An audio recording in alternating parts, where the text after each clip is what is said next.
मेरा नाम कामना है और मैं चंडीगढ़ में रहती हूँ। जिस घटना के बारे में मैं आपको बताने वाली हूँ उस घटना से आज भी मैं बहुत ज़्यादा घबराती हूँ। करीब 3 साल पहले ही मैं और मेरे पति अभिषेक हमारी शादी हुई थी। शादी से पहले हम दोनों ही अलग अलग कंपनीज में काम करते थे और जब हमारी फ्रेंडशिप हुई तब हमने डिसाइड किया था कि शादी के बाद हम दोनों एक ऐसी जगह ढूंढेंगे जहाँ पर हमें कोई भी काम ना करना पड़े, जहाँ पर सिर्फ शांति हो और नेचर हो और बहुत ज़्यादा मस्ती हो।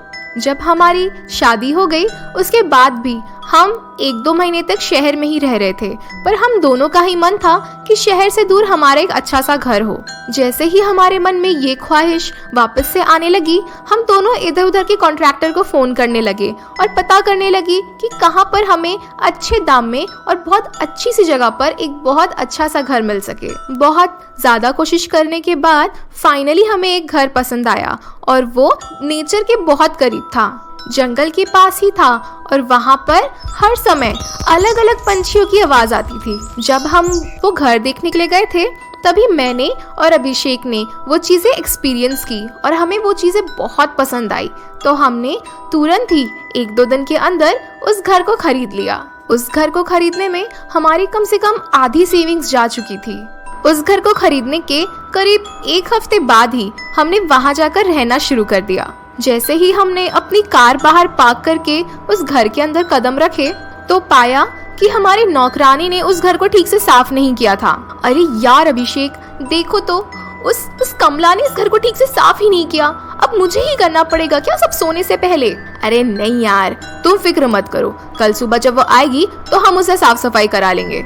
अरे देखो ना, पुराने मालिक की तस्वीर तक नहीं हटी है यहाँ से। अरे तुम टेंशन मत लो यार, अभी हम सिर्फ खाना खाते हैं और सो जाते हैं। हाँ ठीक है, चलो डिनर ही कर लेते हैं। उसके बाद फिर हमने फटाक से टेस्टी सा खाना खाया और तुरंत ही सोने चले गए। अगली सुबह जब मैं उठी तो बहुत ही फ्रेश फील कर रही थी और तुरंत ही घर की साफ सफाई और किचन के काम करने में लग गई। उस दिन हमारा उस घर में पहला दिन था तो मैंने स्पेशल नाश्ता बनाया था। करीब 1 घंटे में मेरा नाश्ता भी तैयार होने लग गया था। नाश्ता तैयार होने के बाद मैंने नोटिस किया कि आज मेरे घर की काम वाली आई ही नहीं। मैं बहुत ज्यादा परेशान थी। यार अभिषेक देखो ना, ये काम वाली आज भी नहीं आई है। क्या मजाक चल रहा है यहाँ पे? घर कितना गंदा पड़ा हुआ है।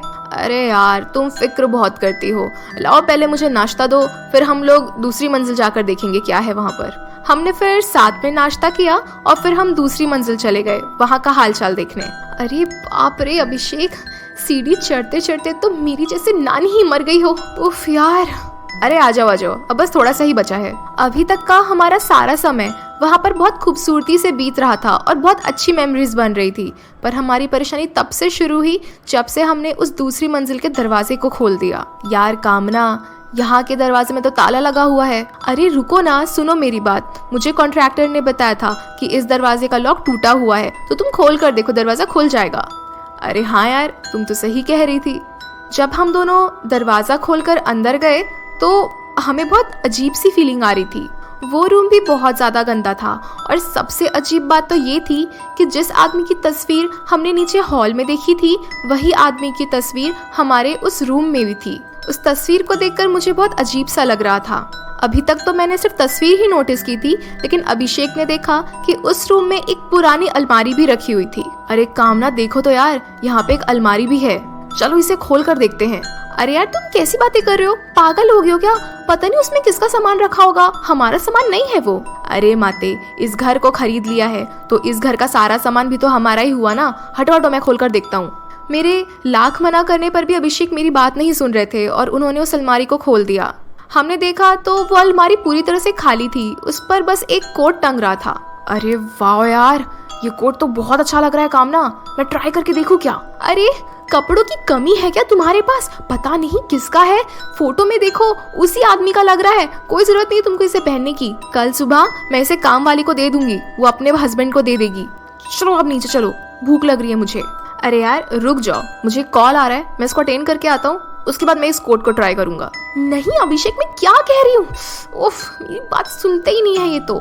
इस कोट और ये फोटो को देख कर ही डर लग रहा है मुझे। तो बहुत अजीब सी फीलिंग आ रही है। हाँ, चलो चलो चलो, मेरा कॉल भी खत्म हो गया। अब मैं इसको ट्राई करके देखता हूँ। अरे नहीं यार, मत करो ना, मैं घर की काम वाली को दे दूंगी। और ये किसी मरे इंसान का कोट है, तुमको क्यों पहनना है? मैं तुमको नया दिला दूंगी यार। अच्छा, तो फिर वही महंगा वाला दिलाओगी जो उस दिन हमने ऑनलाइन में देखा था? हाँ यार, चलो वही दिला दूंगी।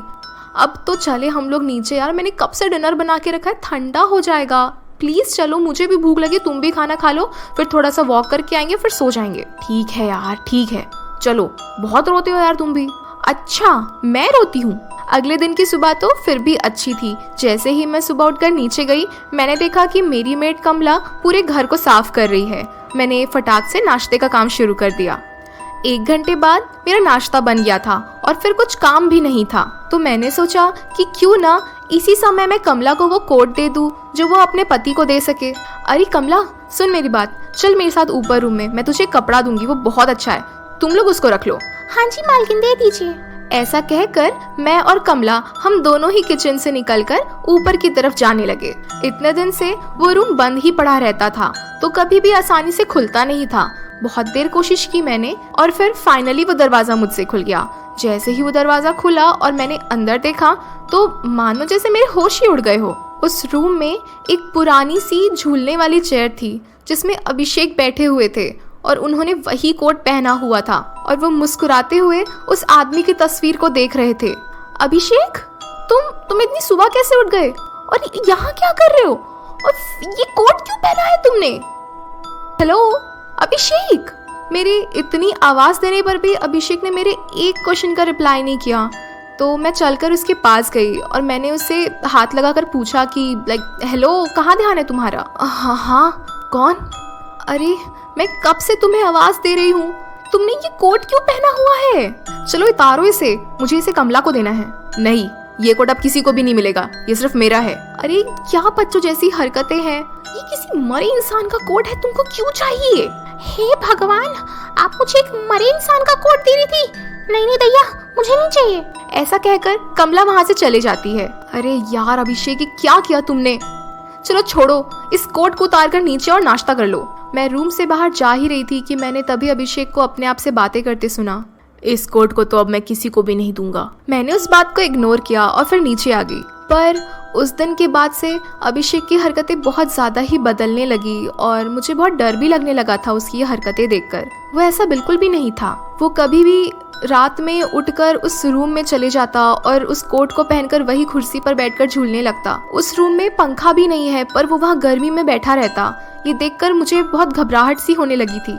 आगे इस कहानी में अभिषेक की हरकतें कैसे और डरावनी होती जाती हैं, ये जानने के लिए देखिए इसका दूसरा पार्ट।